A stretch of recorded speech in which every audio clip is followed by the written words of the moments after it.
Hi, this is just a quick video to help people that might have been in the same position as me. I had a faulty shower. This wasn't turning, it wasn't getting hot enough, or it wasn't getting cold enough, and the knob on the side of the cartridge shower wasn't turning.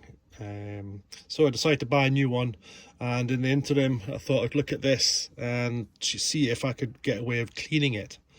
I had originally wanted to clean it out but couldn't figure out how to separate it. However, I have now. So the basic steps are you remove this circlip here, okay, and if you put this part in the vise that's got the two flat edges, put it in the vise, hold it, and then get a pair of mold grips or something that can hold this, and it's just a twist, and what happens is it separates in the middle.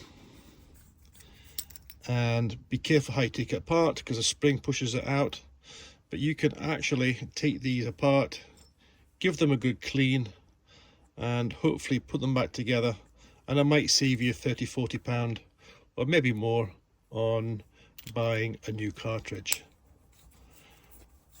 All right, hope that helps. Cheers.